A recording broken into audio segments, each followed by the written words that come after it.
C'est l'heure du 19-20. Bonsoir, merci de nous recevoir. Dans l'actualité de ce mardi, une nouvelle alerte météo sur le nord de la France, principalement en Picardie, où on revit le cauchemar de la semaine dernière. Route coupée et coulée de boue dans le Pas-de-Calais. Un retraité est mort, noyé dans sa voiture. À la SNCF, on croyait bien avoir vu la fin du mouvement de grève après une nuit de négociations, mais les assemblées générales ont voté aujourd'hui la reconduction du mouvement. Et demain, les perturbations resteront nombreuses, en particulier dans notre région. C'est Carole Gessler qui vous développera ces titres dans une demi-heure. Avant cela, l'actualité en Rhône-Alpes est marquée ce soir par la fin du procès de Nabil Ferjami. Cet homme est accusé d'avoir sauvagement tué une apprentie pâtissière début 2013 à Lyon. Le jury de la cour d'assises a-t-il suivi les réquisitions de l'avocat général qui demande 30 ans de réclusion ? On attend le verdict d'un moment à l'autre. À 3 jours de l'Euro, les équipes arrivent en France. 4 ont élu domicile dans la région. On ira dans la petite ville de Saint-Georges de Renins, ça se trouve dans le Beaujolais, où on est plutôt fier de devenir un fief d'Irlande du Nord. Les Irlandais, eux, se sentent comme à la maison, mais la pluie en moins. Et c'est reparti pour une journée de grève dans les gares. Les négociations qui ont duré toute la nuit à la SNCF ont débouché sur un projet d'accord, mais pas sur la levée du mouvement qu'espérait pourtant le PDG de l'entreprise Guillaume Pépi. Dans la région, aujourd'hui, les perturbations étaient encore très importantes, avec moins d'un TGV et d'un TER sur 2. Myriam Figuereau, Patrick Perel. À la gare Pardieu, les jours se suivent et finissent par se ressembler. Les tableaux numériques sur le trafic affichent en temps réel à peu près les mêmes prévisions. Et le personnel en gilet rouge, tablette à la main, renseigne au mieux les voyageurs grâce à son application dédiée. Mais ça ne fait pas plus de trains pour autant. Ce TGV pour Lille, par exemple, a été supprimé. Il faut prendre le 9h04 sur Paris, vous arrivez gare de Lyon, vous allez gare du Nord, et gare du Nord vous avez un 12h28 qui vous fait arriver à 13h48 à Lille. Vous prenez ça avec bonne humeur, j'ai l'impression. Oui, parce que je suis bien entouré, c'est pour ça. Voilà. Non, ça aurait été plus difficile s'il n'y avait pas eu de solution. Là, il y a une solution, donc ça va le faire. Mais pour une mésaventure d'un jour, il y a le quotidien des abonnés, notamment ceux des trains en provenance ou en direction de Saint-Étienne ou des Alpes. L'agacement et la fatigue se font sentir. Un peu désabusé quand même. Oui, tout à fait. C'est assez fatigant. On a une vie de famille. On ne sait pas quand on arrive sur le lieu de travail. Il faut systématiquement prévenir son employeur. On ne sait pas quand on embauche, on ne sait pas quand on débauche. Et puis, on ne sait pas quand on rentre chez nous surtout. Et ce n'est pas fini. En fin de matinée, le mouvement a été reconduit sur l'ensemble des établissements de Lyon jusqu'à mercredi. Le projet d'accord sur l'organisation du travail mis au point la nuit dernière à Paris ne satisfait pas les cheminots. Pour Sud, c'est non. La CGT, de son côté, consulte sa base. C'est des choses qui sont extrêmement importantes parce qu'on part là sur des dizaines d'années de conditions de vie et de travail des cheminots. Donc nos bases seront consultées, mais pour la Fédération CGT des cheminots, il n'y a effectivement pas, à l'heure d'aujourd'hui, de décision prise sur la signature de cet accord d'entreprise, en l'état. Le préavis est reconduit au minimum jusqu'à mercredi 10h. Une nouvelle journée sans pour les usagers, à 3 jours de l'Euro de football. Et vous pouvez évidemment retrouver le détail des perturbations sur le site internet de France 3 Rhône-Alpes. À la raffinerie Total de Feyzin, en revanche, c'est la fin de la grève. Les salariés ont voté la reprise du travail aujourd'hui. Devant la cour d'assises du Rhône, on attend d'un moment à l'autre le verdict dans l'affaire du meurtre de Télia, cette apprentie pâtissière massacrée début 2013 dans le quartier de la Pardieu à Lyon. L'avocat général a requis dans la matinée 30 ans de réclusion criminelle à l'encontre de Nabil Ferjami. Au palais des 24 colonnes à Lyon, le compte-rendu de cette dernière audience avec Julie Jacquard. Ce matin, l'avocat général a requis la peine maximale pour un meurtre, 30 ans de réclusion criminelle, assortie d'une peine de sûreté de 20 ans. Elle a rappelé que la famille attendait des réponses depuis plus de 3 ans. Comprendre pourquoi leur fille était, je cite, morte de la main d'un inconnu, de la plus odieuse des façons. Même si l'accusé s'est expliqué sur les faits, il n'a eu aucun sursaut de dignité ni d'humanité selon l'avocat général. Sa version ne correspond pas à la réalité ni aux preuves macabres, dira-t-elle. Dans sa plaidoirie, la défense a insisté sur la personnalité de l'accusé, un homme de 29 ans sans antécédents qui, malgré l'atrocité de son acte, n'est pas un monstre. Le plus dur, c'est que bien évidemment, la peine doit être appropriée non seulement au crime qui a été commis, mais aussi à la personnalité de son auteur. C'est le principe de l'individualisation de la peine. Il ne faut pas que l'émotion submerge le raisonnement, submerge la qualité du jugement. Les choses doivent être appréciées, bien évidemment. Avant la fin des débats, l'accusé a eu ces mots. « Je suis arrivé à Lyon en 2010. Je ne pensais pas finir aux assises. Je regrette ce que j'ai fait. Je suis désolé. J'ai provoqué des cicatrices chez beaucoup de monde et je ne pourrai jamais les effacer. » Les juges et les jurés se sont ensuite retirés. Ils sont toujours en train de délibérer depuis plus de 3 heures maintenant. Le verdict est attendu d'un instant à l'autre. Et on retrouvera évidemment Julie Jacquard dès l'énoncé de ce verdict. Les images étaient signées Cédric Le Poitvin. Plus que 3 jours avant le début d'un grand mois de football en France, les équipes de l'Euro 2016 se sont maintenant installées dans leur QG qui n'ont rien de spartiate. 4 équipes ont élu domicile dans la région Auvergne-Rhône-Alpes, la Slovaquie, l'Allemagne, l'Islande et l'Irlande du Nord. Les Irlandais ont choisi une petite ville du Beaujolais, Saint-Georges-de-Renens. Aujourd'hui, les habitants ont pu approcher les joueurs de très près. Farid Haroud, Audorey. C'est une journée unique qui débute. Il n'y en aura pas 2 comme ça. À Saint-Georges-de-Renens, l'équipe d'Irlande du Nord va s'entraîner presque tous les jours, en tout cas tant qu'elle ne sera pas éliminée. Et là, exceptionnellement, c'est journée porte ouverte. Pour ceux qui ont des sacs à dos, vous me les ouvrez avant d'arriver vers nous ? 500 personnes avec des tickets gratuits mais numérotés et réservés. Les Irlandais du Nord sont ready. Tout prêts, ils sont tout prêts. Ambiance légère côté public, détendue côté terrain. L'Irlande du Nord est l'équipe la moins bien classée à l'Euro, à l'indice UEFA. Pour tout dire, dans l'équipe, le plus connu, c'est le coach Michael O'Neill, le premier à avoir qualifié l'équipe nationale pour une phase finale d'un Euro, l'Euro 2016. Vous connaissez quel joueur dans l'équipe d'Irlande du Nord ? Alors sincèrement, le gardien, exclusivement, Carole. Après, j'ai un monsieur qui vient de m'expliquer un petit peu l'équipe, tout ça, mais sinon, pas grand monde. Vous vous sentez un petit peu irlandaise ou pas aujourd'hui ? Oh oui, on va chanter ce soir, on va boire des bonnes bières irlandaises. On va les encourager aussi, surtout pendant leur match. La plus petite équipe de l'Euro s'entraîne dans la plus petite commune de France à accueillir une sélection nationale. 3800 habitants et un nom qui se fait. St. George de Renans. C'est fantastique, on se croirait à Belfast. Tout est fait pour qu'on se sente comme chez nous, avec le soleil en plus. Aucun gros problème majeur, tout se passe merveilleusement bien et on a la météo avec nous. Donc on ne peut rien de rêver de mieux, c'est vraiment super et on est très très heureux ici à Saint-Georges-de-Renens. À la fin de l'entraînement, les Irlandais du Nord donnent. Et chez un footballeur, c'est plutôt rare. J'ai poussé un peu tout le monde et je suis passé entre les trous. Et ça te fait quel effet alors d'avoir un ballon ? Ça fait plaisir. L'Irlande du Nord débute son Euro face à la Pologne samedi à Nice. Après, les joueurs entreront au château de Pizet où ils logent à 10 minutes de ce terrain, à domicile. Quant à la National Mannschaft, l'équipe d'Allemagne championne du monde en titre et favorite de la compétition, elle est arrivée aujourd'hui dans la région. Une arrivée à Chambéry, mais le camp de base, lui, se trouve à Évian. Les Allemands commenceront la compétition dimanche à Lille contre l'Ukraine. Le match d'ouverture de vendredi, France-Roumanie, comme tous les autres, sera diffusé sur les fan zones. Il y en a 2 dans la région, dans chacune des villes hautes, Saint-Étienne et Lyon. À Lyon, ce sera sur la place Bellecour. Cette fan zone est maintenant mise en place.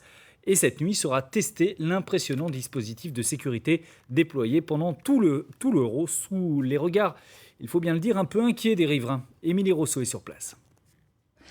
Place Bellecour, on ne voit plus que ça, on ne parle plus que de ça. La fan zone est en train de se monter juste derrière moi. Alors parmi les sujets de discussion, quelles conséquences, quelles nuisances et puis surtout l'aspect sécurité. J'habite juste Place Bellecour et j'ai peur de l'attentat ou d'un risque d'accident, d'un risque de pétard, d'un risque... Voilà, c'est plus ça qui me fait peur parce que je la traverse 6 fois par jour, la place. Donc voilà, j'ai peur de la foule. Je crois que je ne suis pas la seule à avoir peur de ce qui risque de se passer. Car dans les rues adjacentes aussi, les riverains sont inquiets. On craint pour notre sécurité, la sécurité des enfants. Nous, déjà, on est obligé de faire tout le tour et passer par des rues derrière. Et on se dit, bon voilà, s'il se passe quelque chose, s'il y a un mouvement de panique, un mouvement de foule, derrière les gens qui vont passer, est-ce que nous, on ne va pas se retrouver coincés dans des rues avec nos enfants, etc. 20 000 personnes réunies chaque jour sur la place. Un risque et une opportunité. Les commerçants sont donc plus philosophes. Le soir, nous, on est fermés. On espère juste qu'on n'aura pas de vitrines cassées. Je crois que c'est la principale crainte, en fait. Après, dans la journée, on est quand même bien encadré. Vigipirate est là. Ils seront là, je suppose, pour réagir s'il y avait le moindre problème. Pour savoir à quoi ils doivent s'attendre, les habitants de la place attendent donc l'exercice de ce soir avec intérêt. Un exercice qui devrait mobiliser 450 policiers et secouristes, près de 180 figurants. Alors le scénario est double. D'abord un kamikaze avec une ceinture d'explosifs dans la file d'attente et puis 2 tireurs cachés dans la foule. L'objectif aussi est double. D'abord travailler la coordination des équipes et puis bien sûr rassurer la population. Et les images sont signées Arnaud Jacques. Cette semaine, on suit également le Critérium du Dauphiné avec une deuxième étape aujourd'hui entre le village de Crèche-sur-Saône en Saône-et-Loire et la station de Chalmazel dans la Loire. Étape marquée par la longue échappée du Français Alexis Goujard. Mais à l'arrivée, c'est au sprint que ça s'est réglé. Et c'est l'Espagnol Jesus Herrada Lopez qui s'impose. Son compatriote Alberto Contador reste en tête du classement général.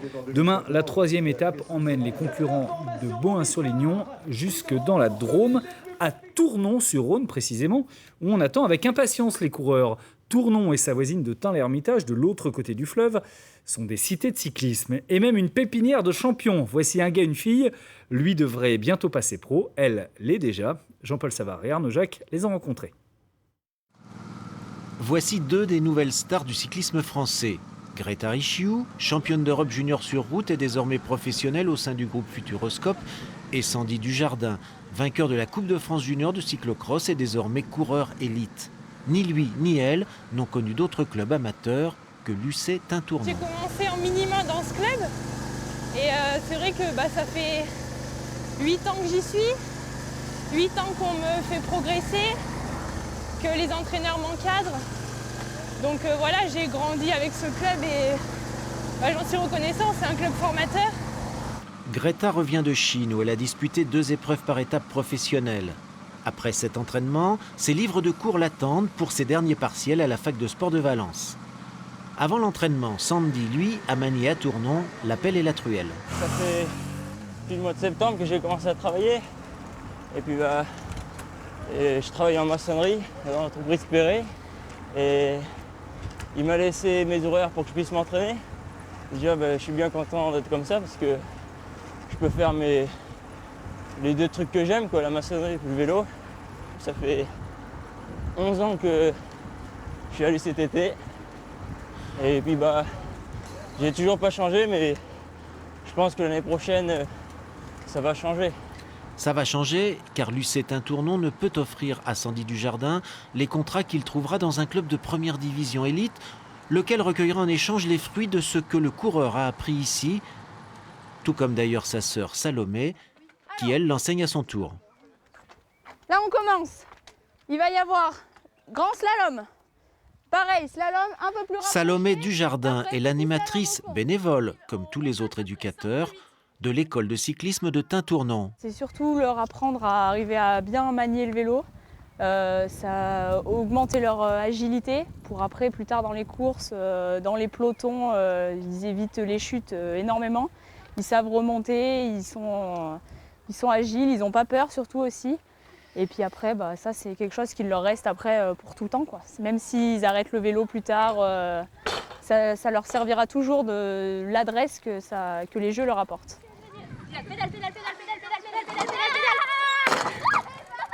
L'école de vélo, c'est du jeu avant de tout. On ne veut surtout pas tomber dans la dérive de faire rouler les enfants, de toujours penser à la performance. Le principal, c'est de s'amuser. Zélie et sa grande sœur Léonie sont au club depuis qu'elles savent rouler sans roulette. C'est la condition sine qua non pour intégrer une école de cyclisme. 2, 1, go! Quant à savoir si elles seront professionnelles comme Greta et probablement bientôt Sandy, c'est une autre histoire qui n'est pas forcément la plus importante. En basket, le 18e titre de champion de France est en train de s'éloigner pour l'Asvel. 2e match de la finale du championnat de Pro A hier et 2e défaite consécutive pour les Villeurbanais face à Strasbourg. Ils n'ont désormais plus le droit à l'erreur. Isabelle Gonzalez. Ce 2e match de la série a offert aux spectateurs un festival d'adresse des joueurs de la SIG face à des Villeurbanais qui semblaient déstabilisés. Le premier quart-temps paraissait pourtant favorable à l'Asvel, mais cela a été de courte durée puisque les 2 suivants s'avéraient catastrophiques. En fin de match, les joueurs de J.D. Jackson ont tenté de remonter leur retard, mais c'était sans compter l'excellence du jeu des Strasbourgeois. Le résultat fut sans appel, 73-61. Ce qui est frustrant surtout, c'est qu'on ne les a pas inquiétés tout au long du match. Au moins qu'il y a un match serré, qu'il y a vraiment une résistance, qu'on se donne une chance. Et ce n'était pas le cas quasiment sur les 2 matchs, mais surtout ce soir. À partir de là, voilà, c'est comme je dis aux joueurs, que des regrets, des mauvais souvenirs, mais maintenant on rentre chez nous. Il faut changer de dynamique, changer de donne. Vraiment y croire à chaque minute. Ça va être très difficile, mais on peut le faire. Donc à partir de là, on verra. Désormais, c'est sur le parquet de l'Asvel qu'une ou 2 rencontres auront lieu. Les joueurs villeurbanais doivent impérativement gagner ce jeudi à Villeurbanne s'ils veulent conserver un espoir d'être sacrés champions de France. Pour l'heure, Strasbourg reste le grand favori. Que disent de nous les chaussures que nous portons? Voilà le thème de la nouvelle exposition du musée des Confluences à Lyon. Elle s'appelle À vos pieds. Montée avec le musée de Romans, elle montre des dizaines de chaussures venues de tous les continents et de toutes les époques. Visite avec Sandra Méallier et Pierre Lachaud. Sandales, ballerines, tongs, baskets ou escarpins, ils sont partout, tout le temps. On leur marche dessus sans presque y penser et pourtant, les souliers ont beaucoup à nous raconter. Qu'ils deviennent mocassins amérindiens, socs japonais ou babouches orientales, et nous voilà prêts à faire de l'anthropologie à la petite semelle. C'est vrai que les chaussures au départ, elles sont là pour nous protéger. Elles nous préservent d'un sol humide, d'un sol caillouteux. Elles peuvent tenir chaud, mais au-delà de cette fonction utilitaire, elles sont porteuses d'identité. Le musée des Confluences expose pour la première fois son fonds de chaussures. 170 paires venues de tous les continents et quelques prêts qui font voyager du XVIe au XXIe siècle. Révélateurs d'un rang social, elles sont symboles de pouvoir, attributs du chaman ou apanage de la courtisane. Quand on endosse un rôle, on le chausse. Et jusqu'à l'impensable parfois avec les délicats lotus chinois. Il y a un siècle, les pieds bandés, summum de la beauté, sont synonymes de mutilation. Des pratiques d'un autre âge, peut-être. La pratique de déformation qui est appliquée avec les lotus, on va aussi la retrouver pour les talons hauts où aujourd'hui on va avoir de la chirurgie qui existe pour arriver à atteindre ce petit pied menu en pointe qui va se glisser dans le haut talon, quitte à faire l'ablation du dernier petit doigt de pied. On s'inflige cette démarche pour accéder à quelque chose de l'idée de la féminité. Toujours plus grand, plus pointu, plus orné pour se démarquer, aujourd'hui c'est du passé. Avec la mondialisation vient l'uniformisation, il reste les grandes occasions ou les petits signes d'identification. Dans notre société contemporaine, qui ne customise pas ses chaussures pour les personnaliser, qui n'y ajoute pas un élément, vous prenez les crocs ou des sabots, voilà, vous avez des pins pour les décorer et les mettre à votre identité. Donc tous les moyens sont bons, effectivement, à tous les niveaux pour se distinguer des autres. Le musée des Confluences vous donne presque un an pour venir y trouver chaussures à vos pieds. Ensuite, l'exposition ira marquer de son empreinte le musée de Romans. On vient de l'apprendre devant la cour d'assises du Rhône à l'instant, le verdict du procès de Nabil Ferjami. Il a été condamné à 30 ans de réclusion criminelle pour le meurtre d'une jeune fille de 20 ans, une apprentie pâtissière, en janvier 2013 à Lyon. À suivre vos éditions de proximité. Dans le Grand Lyon, les révisions du bac, c'est plus sympa quand elles se font à plusieurs. La médiathèque de Bron met Internet et livres à disposition des jeunes qui veulent réviser. Dans la Loire, la naissance de 3 petits faucons pèlerins sur une ancienne cheminée d'usine de la vallée du Gier. Un événement très rare dans le secteur et qui n'est pas dû au hasard. C'est la Ligue de protection des oiseaux qui a installé un nichoir à cet endroit. Vous retrouvez toutes nos vidéos, reportages et journaux sur l'appli France 3 Régions, elle est gratuite. Le résumé tout en images de l'actualité, ce sera sinon aux alentours de 23h dans le Grand Soir 3. Merci de votre attention, à demain.